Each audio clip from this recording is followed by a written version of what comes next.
Welcome to Really Old Movies. I'm your host, Harrison Scullin, and today I'll be discussing San Francisco from 1936, starring Clark Gable and Jeanette MacDonald. Some essential movie details: Clark Gable and Jeanette MacDonald did not get along on the set of this film, so much so that they didn't speak to each other off set. Another detail: Clark Gable didn't want to make this film at all, but did so because he was under contract with MGM. All right, so now I'll get into my thoughts on the film itself. The plot, I gave it a 2 out of 5. This movie is absolutely bonkers. It's absolutely crazy. I love the romance aspect. I love that part they had going on. Felt very much like a screwball comedy almost, even a little bit of a love triangle. But when the earthquake happens towards the end of the film, it becomes a disaster movie, and to me that really came out of nowhere. Now I know, and I should have figured, because this movie takes place in 1906 in San Francisco, right? Like, that's the major earthquake.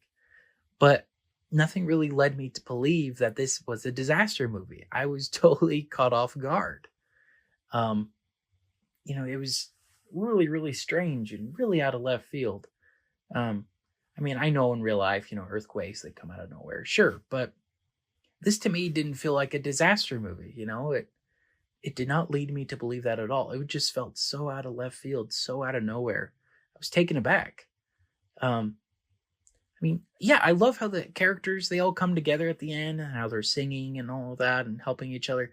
But really, it's really drastic from the rest of the movies. It really fell out of place. My wife came in at the end of the movie and she's like, wow, this is a really, depressing, dramatic movie. I was like, this is not how it started off. This is like a screwball comedy. I don't understand. I have no problem with either genre. It's just they do not blend well together, in my opinion. It was so weird, so out of left field. So that's why I gave the plot a 2 out of 5. All right. In regards to the acting, I gave it out a 5 out of 5. Love Clark Gable. He was great, as was Jeanette MacDonald. Even if they didn't get along in real life, they were great, had great chemistry in the film. I also like Spencer Tracy. He was good. Really, no real issues with the acting. I thought it was really good, actually. They were all really good in their roles.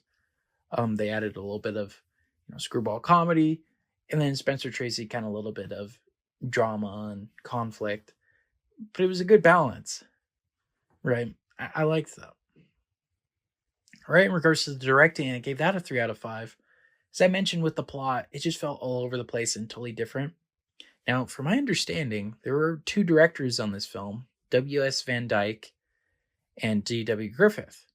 And you could kind of tell they both feel, both parts of the movie, I kind of separated them to both parts, feel drastically different. Now, I'm not sure, what parts of D.W. Griffith did or what parts W.S. Van Dyke did. In fact, I don't even think D.W. Griffith is even credited, but you could really tell it's a different movie throughout. It's very spliced together, very weird movie. So it's hard to tell which parts they each did. And D.W. Griffith, for those of you who don't know, he also did Birth of a Nation, Intolerance, and he did Abraham Lincoln movies. So he was a popular director in the 10s, but after his major flop of Intolerance, he had a hard time making money and was kind of just, in the background a lot more. So it's kind of understandable why he wasn't credited. He may have been brought in at the last second. It's hard to tell. There isn't a whole lot of information you can find about it. All right. In regards to cinematography and special effects, I gave that a 4 out of 5. As much as I thought it was strange and out of place, I did really like the earthquake sequences. It was really cool. The special effects they had for that, they had buildings falling on people. They had little models, like cars and stuff falling, and they had the road splitting. It looked really awesome, really cool. This is probably the coolest part of the movie. But again, it was so out of place. I'm having a hard time giving it a 5 out of 5 because it's like, why is it here? It's so out of nowhere.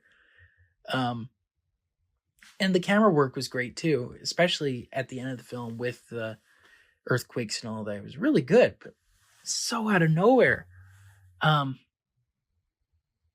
if you look at the poster, like, it doesn't give any inclination at all that there's going to be an earthquake in this movie. Like I said, maybe if I watched the trailer before I watched this movie, because I just watched it I would have understood because they talk about it in the trailer. But I just went in totally blind, having no idea what this movie was going to be about, which I recommend in general. It was just a little off-putting. I didn't realize this was going to be a disaster film. So anyways, that's why I gave the cinematography special effects 4 out of 5. All right, in regards to the music, I gave that a 3.5 out of 5. This is only because of the Near My God to Thee sequence at the end. I love that song, always gets me teary-eyed. And also the singing and dancing of Jeanette MacDonald. She was really good.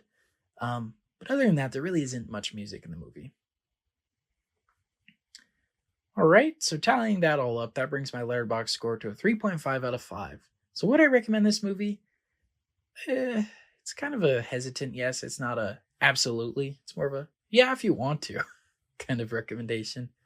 You know, the acting's great, the special effects are cool, but I think Clark Gable, he's much better used as Rhett Butler in Gone with the Wind, and I only recommend this if you're a fan of him from that. Watching this after you watch that one because he's really good in that one, and I think most people like me will be turned off to how drastically different and how the tone kind of shifts in the movie. It's just such a wacky plot. I don't know. I don't know if a lot of people will like that. So that's why I'm kind of hesitant. All right. Well, those are my thoughts on San Francisco from 1936. Thank you so much for listening to today's episode. Make sure to follow me on Instagram and Facebook at Really Old Movies, where I discuss details about the week's particular film. New podcast episodes are released Saturdays at 8 p.m. Pacific Standard Time on Apple Podcasts, Spotify, and Amazon Music. All right, thank you so much. This has been Really Old Movies. I'm your host, Harrison Scullin. Take care.